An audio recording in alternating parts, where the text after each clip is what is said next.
Comment avoir une bonne communication non verbale? Dans cette vidéo, je te donnais pas mal d'astuces si tu souhaites améliorer ta communication non verbale en classe.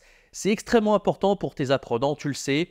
Si tu as des débutants total, A0, A1 justement, t'as pas le choix en fait. Tu peux pas traduire toujours en anglais.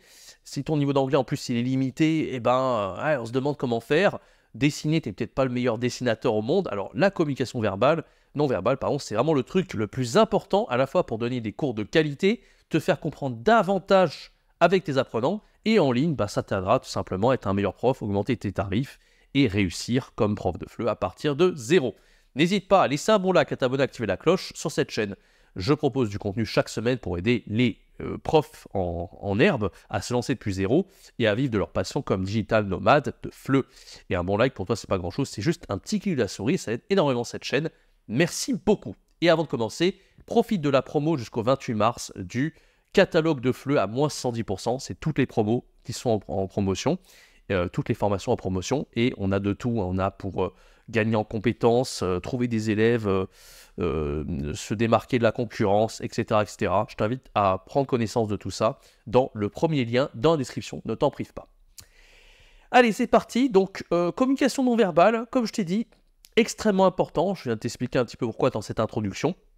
Alors déjà, on part du b.a.-ba, des choses que tu verras avec le temps, tu auras une meilleure communication non verbale. En fait, ce qu'il faut savoir, c'est que plus tu auras d'expérience comme prof et plus tu vas le développer ça en fait. Au départ, on n'a pas forcément un non-verbal incroyable. On a tendance, en tant que prof de FLE, à parler beaucoup trop vite. Et en fait, pareil, le fait de parler moins vite, en fait, c'est quelque chose de moins naturel pour nous, parce qu'à la base, on parle beaucoup trop vite. Hein. Donc déjà, il faut le conscientiser, le fait qu'on parle trop vite. Il faut se dire, voilà, il faut que je ralentisse un petit peu le rythme, etc. Donc ça nécessite un petit peu de pratique, un petit peu d'expérience. Et le non-verbal, c'est aussi beaucoup d'intuition, en fait. Il y a des gens qui sont peut-être un peu plus, avec la gestuelle, ils sont un peu plus à l'aise que d'autres, hein, mais c'est beaucoup d'intuition, et pas que de l'intuition, c'est aussi beaucoup d'observation. Moi, je sais que ce non-verbal bien en classe, en fait, je l'ai développé en regardant les profs déjà très expérimentés. J'ai eu l'occasion, hein, dans mes 10 ans d'expérience d'enseignement du FLE, de voir des gens, beaucoup en Chine notamment, même avant, hein, en Angleterre, j'ai observé aussi beaucoup de profs, et je voyais qu'ils avaient un bon non-verbal. Pas tous, hein, il y en a, c'était vraiment néant, à la fois au niveau de la voix, hein, parce que la voix, tu sais, c'est aussi super important, il faut varier la prosodie, la hauteur de ton, euh, pas mal de choses au niveau de la voix qui aident vraiment à faire un meilleur cours, mais au niveau non-verbal, voilà, il y en a qui ne l'avaient pas, d'autres qui l'avaient. Mais ça, c'est quelque chose qui se développe avec le temps et avec l'observation. Essaye, si tu as l'occasion, en fait, dans ton expérience, d'observer des profs qui, eux, ont un excellent non-verbal, ça peut vraiment aider. Et si tu n'as pas de gens dans ton entourage qui sont profs excellents et tout, je t'invite à regarder sur YouTube. Il y a des vidéos, moi je regardais des vidéos d'Américains qui enseignaient aux enfants. Et c'est assez incroyable parce que non seulement ils avaient un bon non-verbal, mais en plus ils utilisent leur non-verbal à leur avantage pour communiquer un capital sympathie, en fait. Les enfants rigolaient avec eux parce qu'ils étaient tout simplement en train de faire des blagues, des trucs, en fait. Et même ça va t'aider si tu as... Alors je sais pas si tu as déjà des enfants, hein, peu importe l'âge que tu as, quand tu regardes cette vidéo.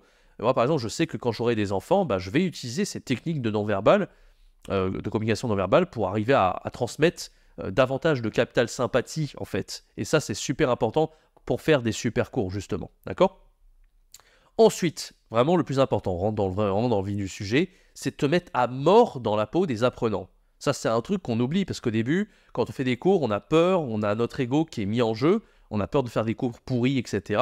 Non, il faut que tu oublies en fait tout ça, on s'en fout de faire des cours pas terribles, au début c'est normal. En fait, ce qu'il faut faire, c'est se mettre à mort dans la peau des apprenants, c'est-à-dire que il faut se dire, voilà, si j'étais eux, qu'est-ce que j'aimerais que le prof y fasse, en fait? Vraiment, inverser un peu le paradigme, et au lieu de penser à soi et à son ego, etc., se mettre au contraire dans la peau des apprenants. Moi, j'ai toujours fait ça dans mes cours. Je me dis, ok, si j'étais eux, là, est-ce que j'arriverai à comprendre? Et c'est pour ça que tu vas arriver à parler moins lentement et à faire des bons gestes, etc.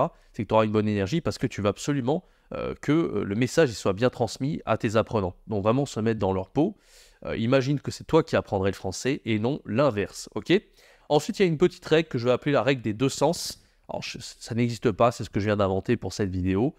Souvent, quand tu vas faire comprendre quelque chose à tes apprenants, c'est aussi beaucoup pour les niveaux A0 à 1, encore une fois. Quand tu vas faire des activités, souvent, écouter, parler, en fait, voilà, tu vas faire des petits gestes. Alors, j'ai mon téléphone dans la main, mais voilà, tu vois, par exemple, quand tu fais parler, tu vas faire ça. Écouter, tu vas pointer vers l'oreille comme ça. Voilà. Et la vue aussi, pareil, tu vas faire comme ça. Voilà, et ça, c'est des petites choses toutes bêtes, mais en fait, tout ça, c'est, encore une fois, avec l'expérience, tu vas le développer. Au début, ça va pas être naturel. Moi, je me rappelle quand je faisais ces gestes-là, au début, bah, tu l'utilises pas dans la vie de tous les jours. Tu parles pas qu'avec des Français, mais des gens qui parlent bien français. Donc, au début, tu n'as pas forcément ce genre de réflexe. Mais petit à petit, tu verras, ça va venir de plus en plus naturellement. Ok ? Ensuite, alors voilà, moi vraiment, alors ça aide énormément le conseil que je vais te donner maintenant, c'est peut-être un des plus importants, c'est que moi je le fais systématiquement dans ma vie, j'ai souvent fait ça, et il y a des moments dans ma vie où je me trouvais très éloquent, et je savais pas pourquoi, et les gens me le faisaient remarquer, waouh, Jérémy, t'as été éloquent, etc.